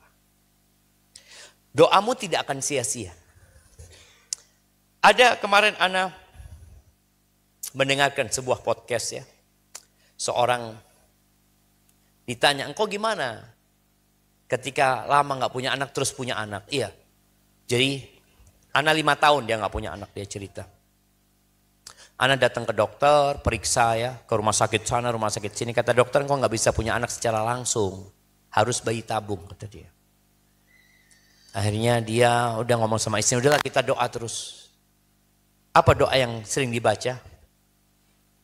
Doa yang sering dibaca itu Rabbi la tadharni fardan wa anta khairul warithin.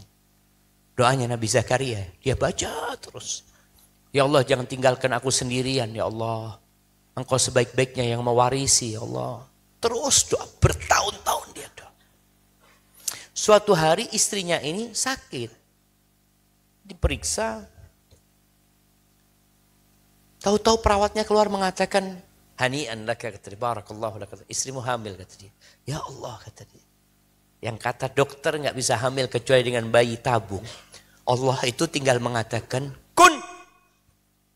Jadi jemaah. Cuma kadang-kala kita doanya itu ada satu titik. Kita itu merasa kayaknya nggak dikasih sama Allah. Engkau sudah berburuk sangka sama Allah Azza wa Jalla. Allah itu mengatakan ud'uni astajib lakum. Berdoalah, minta sama aku kabulkan. Kata. Itu janji Allah Azza wa Jalla. Dan Nabi alaihi salatu wasallam mengatakan yustajabu lil abdi malam yasta'jil. Akan dikabulkan doa hamba selama dia enggak terburu-buru, enggak tergesa-gesa. Para sahabat tanya, gimana tergesa-gesa itu ya Rasulullah? Yaqulu qad da'autu wa qad da'autu falam ara yustajab li. Aku udah doa, aku udah minta, kayaknya enggak dikabulkan. Itu terburu-buru. Antum terus berdoa minta sama Allah Azza wa Jalla. Dan doa antum enggak sia-sia. Jawaban dari doa antum 1 dari 3. Artinya enggak ada ruginya untuk berdoa.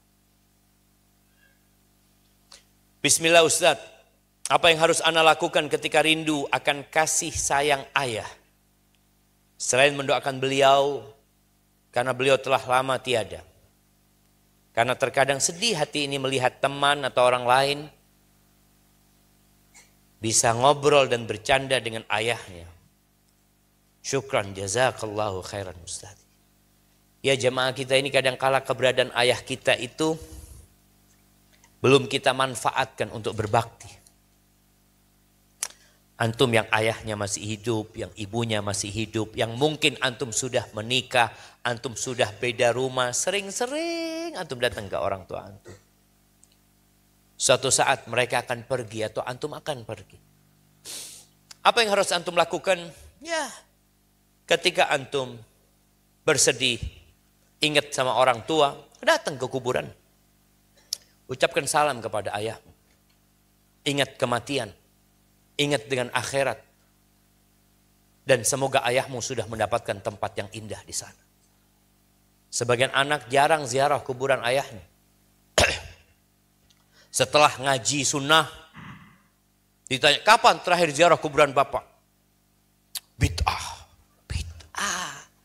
Bid'ah dari mana? Ala fazurul kubur. Suruh ziarah kuburan. Nabi SAW minta izin sama Allah untuk menziarahi kuburan ibunya. Minta izin sama Allah. Dikasih izin. Minta izin. Lalu Nabi mengatakan, kuntu nahaitukum an ziyaratil kubur. Aku dulu melarang kalian ziarah kubur.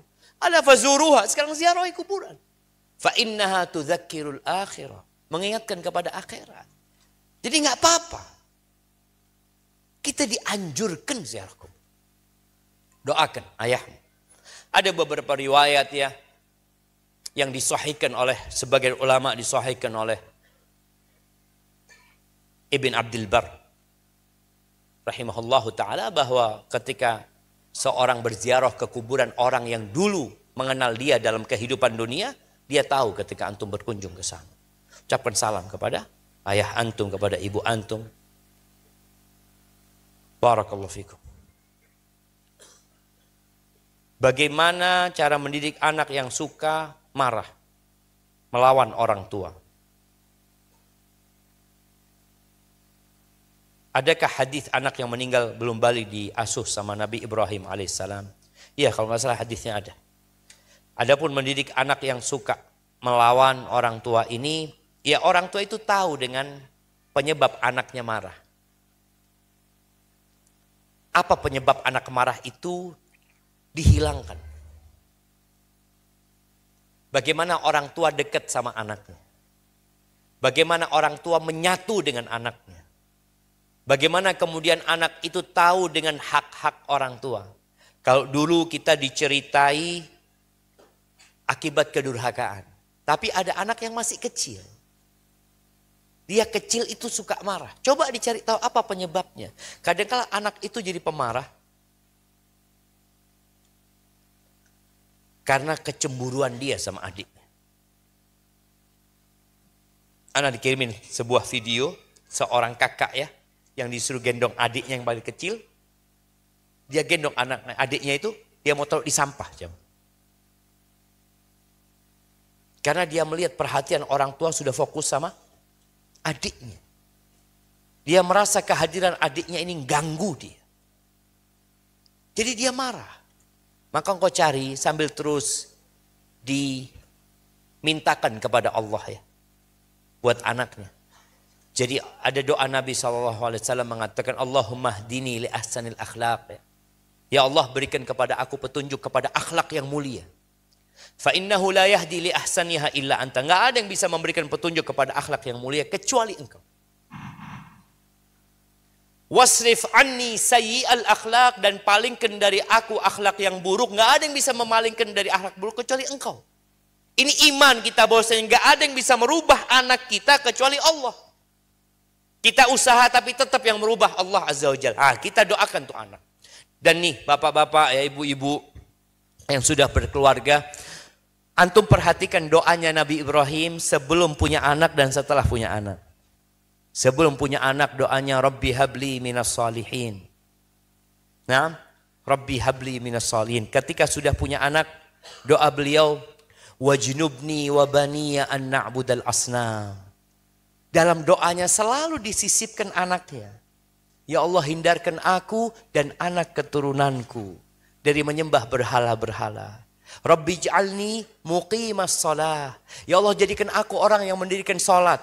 Wa min dzurriyyati, dan dari anak keturunanku. Jadi dalam semua doa-doa antum sisipkan anak-anak antum. Jangan doa hanya untuk diri sendiri. Antum doa minta, tapi anak antum, keturunan antum terus doakan mereka. Mudah-mudahan dengan seperti itu Allah berikan petunjuk kepada anak kita. Baik, Ana lihat dari tadi ini pertanyaan dari bapak-bapak ini. Mana yang dari mak-mak? Nggak ada. Ini, kalau sering ribut istri selalu minta ingin diceraikan, beri penjelasan Ustaz. Ya perempuan kayak gitu, emangnya istri antum doang? Jadi antum harus sadar, tanya sama kawan-kawan semuanya. Makanya perempuan itu udah dikasih hak cerai. Kalau perempuan itu bisa menceraikan lakinya, kita semua nggak punya istri. Nah, suamiku, pergilah ke rumah orang tuamu. Allahu Akbar, siap. Dia sakit hati sedikit, minta cerai. sakit hati sedikit. Makanya Nabi SAW mengatakan, kalau engkau berbuat baik sepanjang tahun sama dia, lalu dia melihat engkau berbuat buruk sekali. Bayangkan ya, dari 354 hari, setahun berapa hari?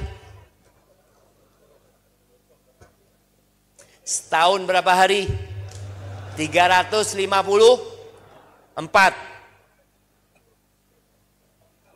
Hijriah jamaah. Antum ini gimana? Kata udah ngaji, udah belajar, tetap kalendernya nggak berubah. Ketika Nabi mengatakan dahar itu tahunnya Hijriah pada waktu itu. Kau berbuat baik sepanjang tahun sama dia. Thumma ra'at minka syai'an. Kemudian dia melihat sesuatu yang menyakitkan dia, engkau berbuat apa? Apa kata dia? Ma ra'aitu minka khairan qat. Aku tidak pernah melihat kebaikan sedikit pun darimu. Allah, suami udah capek, udah hitam kena matahari ya semuanya. Ini katakan seperti itu. Makanya antum sabar, kalau istri minta cerai jangan diceraikan. Katakan engkau minta cerai, aku nggak bisa hidup tanpamu. Ya katakan, jangan engkau kemudian kayaknya ganti aja apa ya yang ini. Mumpung minta cerai ini kita cari ganti. Jangan. Makanya kata Allah Subhanahu wa taala, fa in karihtumuhunna, kalau kalian benci sama mereka sabar. Laki-laki itu seperti itu. Perempuan itu kata Nabi alaihi salatu wassalam, naqisatu aqlin wa din. Akalnya kurang. Agamanya kurang. Bukan untuk merendahkan wanita, tapi untuk menjelaskan kepada laki-laki, engkau kenali istrimu. Jangan minta kesempurnaan dari istrimu. Jangan minta pelayanan yang nggak ada kekurangannya. Jangan. Maka Nabi memberikan penjelasan itu agar laki-laki faham. Sekali lagi bukan untuk merendahkan wanita, tapi untuk memberikan penjelasan kepada laki-laki agar mereka tahu diri dalam bergaul sama istrinya. Jadi kalau dia minta cerai ini itu, pegang tangan. Gimana kau minta cerai? Aku tidur aja selalu mimpi engkau. Di gelas aku minum wajahmu yang ada. Nah artinya ya apalah. Perempuan itu kayak gitu. Perempuan itu kayak gitu. Naik ke atas ya. Habis gitu tuh. Dan perempuan itu kepingin perhatian. Jadi ada perempuan yang kadang kalau minta cerai. Kemudian kata suaminya, ya udah aku ceraikan engkau. Nangis dia. Kok engkau ceraikan aku? Padahal dia cuma ingin tahu suaminya cinta apa tidak sama dia. Antum harus belajar. Ngeprank, bukan ngeprank. Dia kepingin perhatian dari antum. Dia tahu oh suaminya masih cinta sama dia. Maka antum jangan lepaskan dia. Jangan lepaskan dia. Bismillah Ustaz. Seorang suami belum taat pada Allah. Dan sudah mempunyai anak 4. Dan yang ana tanyakan suami ingin nambah lagi. Tapi istrinya nggak mau. Karena dengan alasan suami belum berilmu agama. Mau di mana, mau dibawa kemana anak-anak itu. Dan istri mohon pada Allah cukup 4 anak. Karena suami seperti itu. Jamaah, pahala suami sama istri itu nanti beda pada hari kiamat. Jadi seorang istri yang tadi mendidik anaknya mungkin tidak dapat perhatian dari suaminya, ya udah engkau borong semua pahala buat engkau. Kita tahu bagaimana Hajar merawat Ismail. Siapa yang merawat Ismail? Hajar. Nabi Ibrahim meletakkan Hajar di tempat itu sendirian. Nggak ada peran ayah. Sekali-kali Nabi Ibrahim datang. Tapi bagaimana sang ibu mendidik anak. Dan ketika bicara anak, kelelahan seorang ibu ketika hamil, ketika melahirkan, ketika menyusui, itu semua dihitung. Hitungan hari kiamat itu bukan per jam.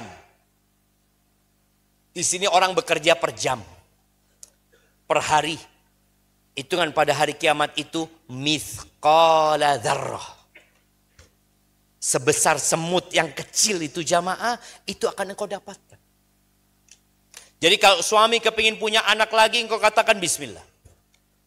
Kalaupun engkau tidak membantuku mendidik anak, semoga Allah memberikan kekuatan kepada aku mendidik anak. Dan semua pahala engkau borong, gak apa-apa, bismillah. Anak ingat ya, anak sering sampaikan, ada seorang ustadz di Bondoso, rahimahullahu ta'ala. Dia sudah meninggal dunia. Dia punya anak 28 dari satu istri. Bayangin, suaminya ustadz. Ustadz ini pengeluarannya jelas, penghasilannya gak jelas. Tapi alhamdulillah 20 anak itu lahir bawa rezeki masing-masing. Masya Allah. Dan anak ketemu sama anak yang nomor 28. Ketemu. Dia ngomong, Ustadz, anak yang nomor 28. Ustadz, kata dia. Masya Allah. Maka bismillah, itu akan jadi pahala buat engkau dan berusaha. Minta tolong sama Allah. Ketika engkau tidak mampu, ada sebuah amalan yang harus dibaca seharusnya sebelum tidur. Baca subhanallah 33 kali, alhamdulillah 33 kali, Allahu Akbar 34 kali. Itu lebih baik dari pembantu. Kalaupun suami nggak ada, Allah akan berikan kekuatan kepada ibu. Dan jangan melihat anak itu beban. Ketika kau melihat anak lagi tambah satu lagi, ya Allah, mudah-mudahan aku menambah umatnya nabimu satu lagi. Ketika keluar lagi, niatkan aku ingin memperbanyak umat Rasul Sallallahu Alaihi Wasallam. Dan ketika engkau mati, anak akan mendoakanmu insya Allah. Taib. Masya Allah. Taib, pertanyaan terakhir. Kayaknya bukan pertanyaan lah. Ana suruh bagi hadiah. Satu aja. Ana mau kasih hadiah buat yang paling jauh. Nah. Bukan paling jauh bawah pohon lah. Yang datang paling jauh dari mana dia? Nah, dari mana? Dari mana tuh? Lampung. Jauh Lampungnya mah? Kasih. Taib, yang lebih jauh dari Lampung. Dari mana antum? Dari mana? Bangka. Datang ke sini. Berapa orang antum? 5, kasih 5, kirimkan ke mereka. Alhamdulillah hadiahnya diborong sama mereka sudah jamaah. Taib jamaah, itu yang dapat Anda sampaikan. Ya, Anda mohon maaf karena Anda harus ke bandara pesawat jam 12 insya Allah Ustaz kita ya. Semoga kebersamaan kita. Nah, Allah, ini ada pertanyaan terakhir sudah jamaah. Pertanyaannya, saya punya 1 istri 3 anak. Sekarang lagi menganggur. Qadarullah, ana diterima di satu perusahaan sebagai manajer di luar kota. Dan konsekuensinya ana dan keluarga harus pindah keluar kota. Qadarullah, ibu kandung ana tidak mengizinkan. Mohon nasihatnya Ustaz. Iya. Kalau antum tidak bisa keluar kota demi berbakti kepada ibu antum, ya antum nggak usah keluar kota. Cuma antum duduk sama ibu, kasih penjelasan sama ibu, kalau bisa antum keluar kota tapi sering balik. Sampaikan kepada ibu. Untuk sementara antum ajak yang berangkat keluar kota umpamanya. Istri dan anak-anak biar dampingin ibu. Kalau bisa seperti itu. Atau kalau tidak, bismillah. Antum terus berdoa memohon kepada Allah, tinggalkan kerjaan itu karena orang tua. Ya kalau bicara karena orang tua, karena berbakti sama orang tua ya. Barang siapa yang meninggalkan sesuatu karena Allah, Allah akan kasihkan ganti yang lebih baik. Sambil terus beristighfar. Jadi rizki itu jamaah bukan hanya dengan bekerja. Mencari rizki itu ada 2. Rizki yang mencari kita, ada rizki yang kita cari. Pintu rizki itu ada dengan istighfar. Antum perbanyak istighfar. Istri antum suruh banyak istighfar. Ibu antum suruh banyak istighfar. Minta sama Allah Azza wa Jalla. Kemudian yang kedua, antum perbanyak doa mohon sama Allah. Yang ketiga, bertawakal. Nih, jangan berpikir kalau ana tidak dapat pekerjaan ini, kayaknya ana nggak akan dapat pekerjaan lagi. Di mana Allah Azza wa Jalla? Bukankah Allah yang memberikan rezeki kepadamu ketika engkau di perut ibundamu? Yakin kalau ini nggak dapat ya sudah, Allah akan adakan yang lain. Dan selalu berbaik sangka sama Allah Azza wa Jalla. Semoga dengan itu Allah berikan yang terbaik buat antum. Taib aqulu qawli hadza wa astaghfirullah li wa lakum. Nah, untuk kajian, oke, ini banyak jamaah yang nggak kebagian tempat jamaah ya di luar ya. Suara juga nggak nyampe, mereka kepanasan ya. Duduk nongkrong ya Allah, taib. Ya, yang pertama buat teman-teman yang mungkin tidak bisa mendapatkan kajian ini ya, karena tempatnya nggak luas, padahal katanya tempatnya sudah luas katanya. Seperti itu, jangan kecewa. Yang pertama, langkah antum dari rumah antum untuk menuntut ilmu ditulis sama Allah Azza wa Jalla. Semoga antum tetap dapat naungan dengan turunnya malaikat-malaikat Allah Azza wa Jalla. Semoga antum tetap mendapatkan sakinah, mendapatkan rahmat dari Allah, dan semoga antum tetap disebut sama Allah Subhanahu wa taala. Disebut sama Allah. Fulan datang kajian, fulan mau datang, mungkin dia nggak bisa masuk ke dalam ya. Maka tetap jaga hati antum, kedatangan antum tetap mendapatkan pahala, dan semoga mengangkat derajat antum, dan kekecewaan antum mudah-mudahan jadi pelajaran buat panitia ke depannya untuk bisa memberikan yang terbaik, dan doakan mudah-mudahan bisa punya masjid yang luas sekali sehingga cukup buat antum semua. Barakallahu fiik. Aqulu qawli hadza wa astaghfirullah li wa lakum wa li sa'iril mu'minin wal mu'minat fastaghfiruhu innahu huwal ghafurur rahim.